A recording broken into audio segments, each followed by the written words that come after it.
इसके जो आपका प्राचार्य थे, इसके जो प्राचार्य थे, जहाँ पर जिम्मेदारी जिनको दी गई थी, वो प्राचार्य थे अरविंद घोष। अरविंद घोष। अरविंद घोष नाम सुना है आपने? नहीं सुना है? भारतीय जब क्रांतिकारी आंदोलन था उसको इन्होंने बहुत तीव्र, अगर बोले तो प्रकाश दिया, या बोले उसमें बहुत पुरजोर प्रयास इन्होंने किया, संगठन बनाया, लोगों से प्रचार प्रसार किया कि भाई क्रांति तुमको करनी होगी। लेकिन बाद में फिर ये संत बन गए थे। संत का मतलब कि जब इनको मणिकोटला या अलीपुर सरकार का जब अत्यंत दबाव रहा इनके पास में, जब 1908 में, हम आपको बताएंगे उस समय पर ये जब गिरफ्तार हुए और इनके ऊपर एक केस चलाया गया, हालांकि इनको बचा लिया था चित्तरंजन दास जी ने। इनके 1 साल जेल में ही रहना पड़ा था इनको, बस 1 साल, 1909 में रिहा हो गए थे। तो फिर बाद में इन्होंने पांडिचेरी में आपका संत जीवन बिताया था। फिर इन्होंने गीता के बारे में बहुत कुछ लिखा, योग के बारे में बहुत कुछ लिखा। तो ये वही अरविंदो घोष हैं आपका, ठीक है। तो इनको प्राचार्य मिली।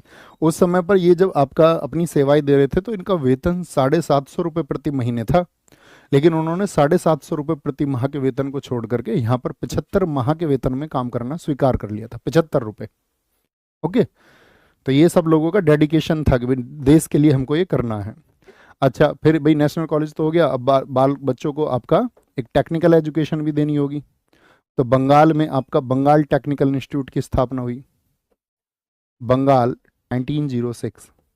1906। इसी दौर में भारतीयों की भावनाओं को और तेज करने के लिए भारत माता का चित्र बनाया। बताइए जरा, स्टैटिक जी के जिन साथियों ने हमसे पढ़ा होगा, अच्छा कितने दोस्त हैं जिन्होंने हमसे स्टैटिक जी के पढ़ रखा है? क्या बोलेंगे? पेंटिंग ऑफ भारत माता।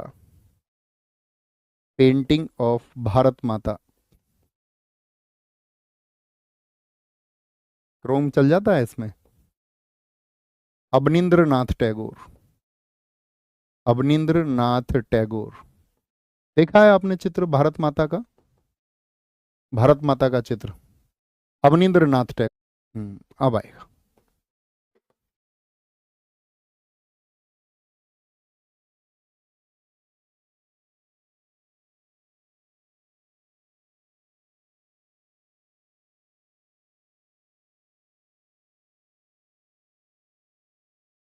ये चित्र बनाया था इन्होंने, देखिए, भारत माता का चित्र। ये भारत माता का चित्र है जो आपका कब बना था? बंगाल विभाजन के दौरान बना था, भारत बंगाल विभाजन के दौरान, ठीक है।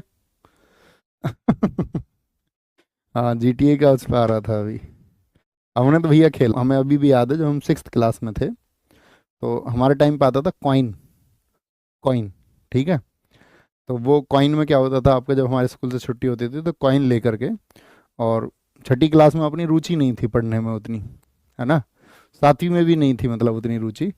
8वीं में नहीं थी रुचि अपनी, हुई है पढ़ाई में 9वीं क्लास के बाद में। 10वीं में, 9वीं में मतलब लगभग थोड़ा थोड़ा, मतलब थोड़े ठीक हो गए।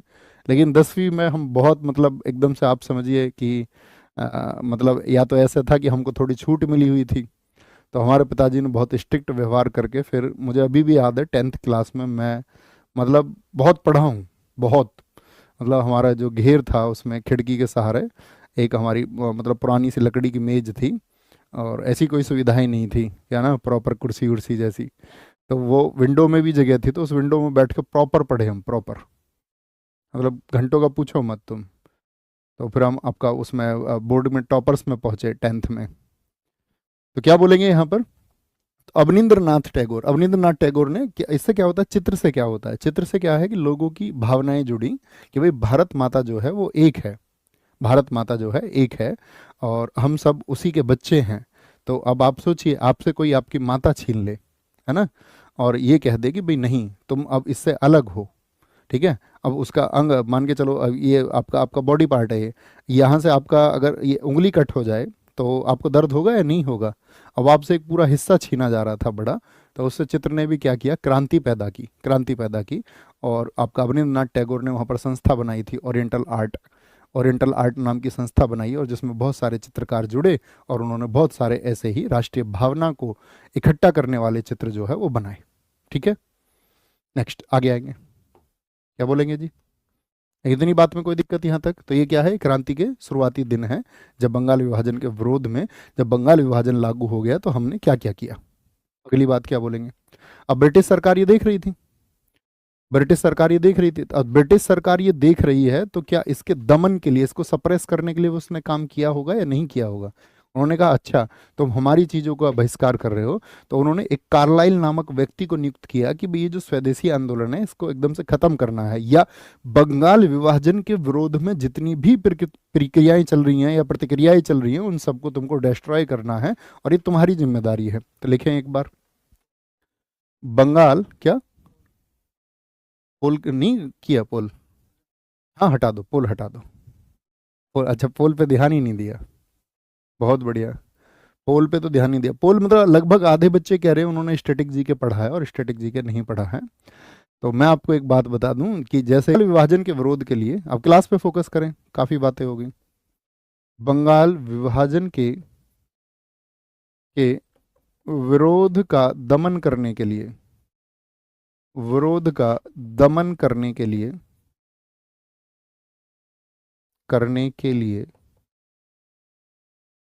कार्लाइल को नियुक्त किया गया। किसको? कार्लाइल को अपॉइंट किया गया, नियुक्त किया कि भाई तुम्हारी जिम्मेदारी है ये तुमको खत्म करना है, ठीक है, विरोध का दमन करने के लिए। क्या बोलेंगे?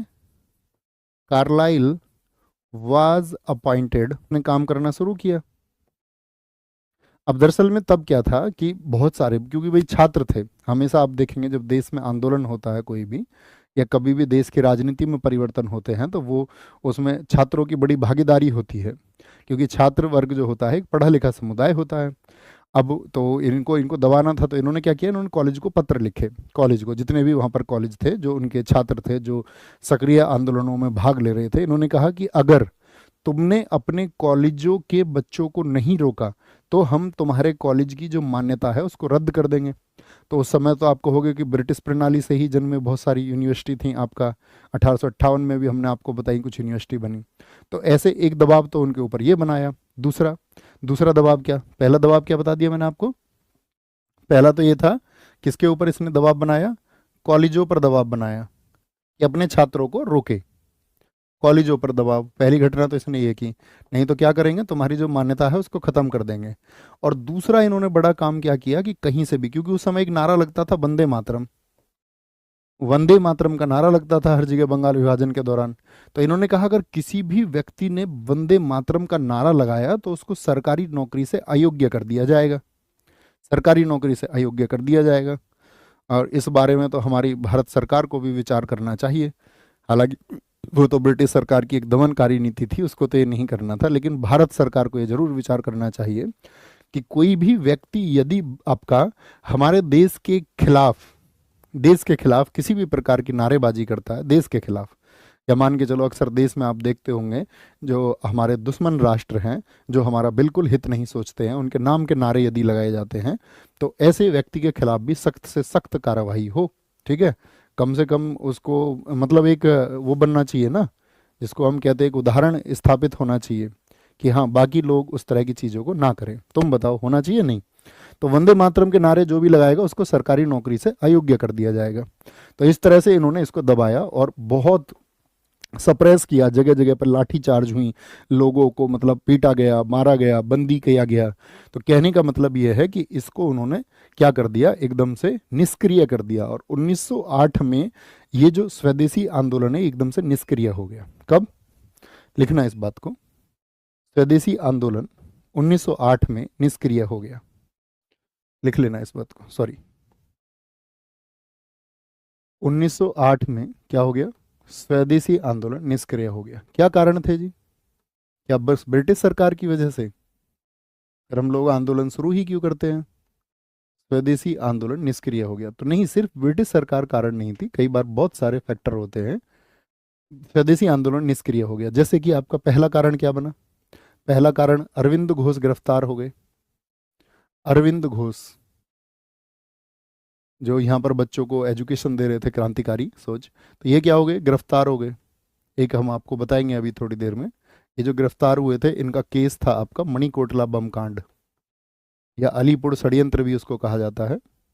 मणिकोटला या अलीपुर षड्यंत्र की वजह से, लिखना है इसको, कारण क्या थे, षड्यंत्र की वजह से ये क्या हो गए भाई साहब, गिरफ्तार हो गए। दूसरी घटना क्या रही, दूसरी घटना रही 1908 में, बाल गंगाधर तिलक गिरफ्तार हो गए, जो इसके बड़े आपका लीडर थे स्वदेशी आंदोलन के। भाई जब नेतृत्व विहीन हो जाएगी कोई भी आंदोलन तो वो कमजोर पड़ जाएगा, तो ये क्यों गिरफ्तार हो गए जी? तो इनकी भी अभी बात करेंगे। चलो इनकी बात तो अभी कर लेते, क्योंकि अरविंद घोष तो हम आज ही पढ़ेंगे। ये मतलब हथियार बनाने की फैक्ट्री इन्होंने बना ली थी अलीपुर में, कोलकाता में, तो उसकी वजह से इनको गिरफ्तार किया गया। तिलक जी गिरफ्तार क्यों हुए? क्योंकि ये क्रांतिकारियों के विचारों के बहुत बड़े समर्थक थे। जैसे क्रांतिकारियों ने कहीं हत्या कर दी, जैसे आपका मुजफ्फरपुर में एक आपका न्यायाधीश आया किंग्सफोर्ड, उसकी गाड़ी पे बॉम्ब फेंक दिया गया। उसकी गाड़ी पे हालांकि बॉम्ब नहीं गया, वो मिस्टर आपका मिसेज कैनेडी और आपका मिस कैनेडी की गाड़ी पे गिर गया, वो दोनों खत्म हो गई। और वो बम फेंका था खुदीराम बोस ने, खुदीराम बोस। तो इन्होंने क्या बोला, इन्होंने अपने पत्रों में खुदीराम बोस और क्रांतिकारी आंदोलनों की प्रशंसा कर दी कि भाई जो हमारे क्रांतिकारियों ने किया है वो एकदम से सही किया है।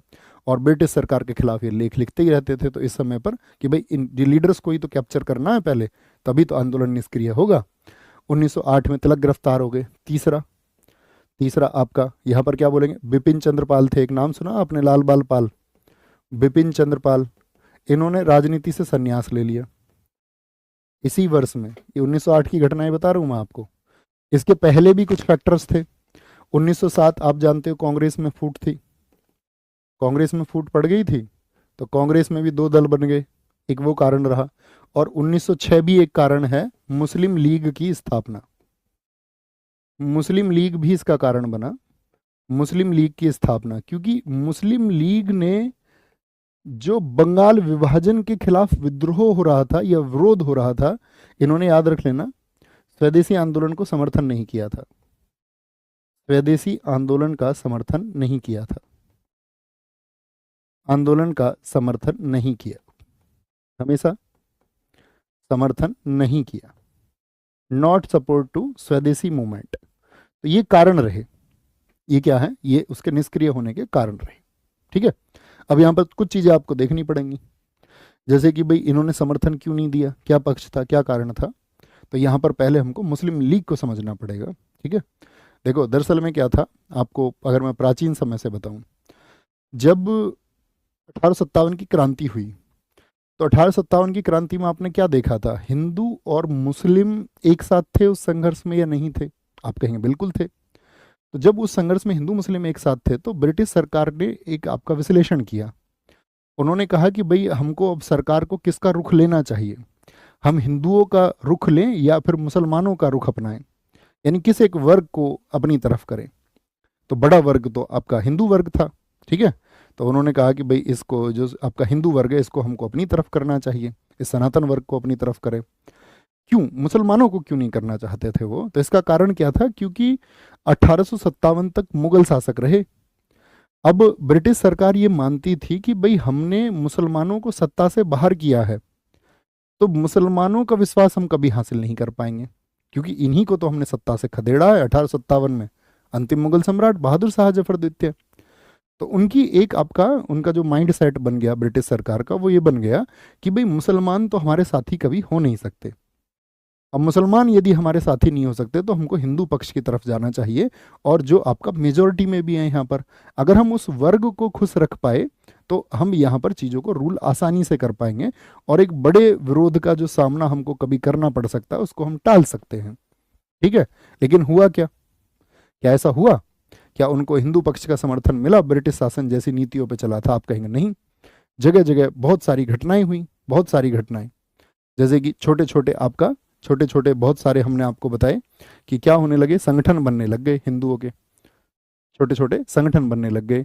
जैसे कि किसी एक संगठन को आपने देखा होगा, कौन कौन से संगठन बताएं? 1858 में ब्रिटिश सरकार की ये सोच थी कि हम हिंदू पक्ष में रहेंगे, लेकिन फिर बहुत सारे संगठन और आंदोलन ऐसे हुए कि जिसकी वजह से ब्रिटिश सरकार को ये लगा कि जो हिंदू हैं ये अपने संगठन बना बना करके, संगठन बना बना करके, एक साथी ने लिखा है आरएसएस, अरे आरएसएस तो 1925 में बना है, ठीक है, वो 1920 के बाद की बात है। हम आपसे पूछ रहे हैं 1858 के आसपास की बात, 1858 के आसपास की बात बताएंगे। उस समय पर कुछ नहीं था ऐसा। इंडियन एसोसिएशन एकदम से ठीक लिखा है हरिकेश ने। तुम क्लासेस में रहते भी हो या नहीं? इतने सारे संगठन मैंने आपको बताए। एचआरए बन गया भैया,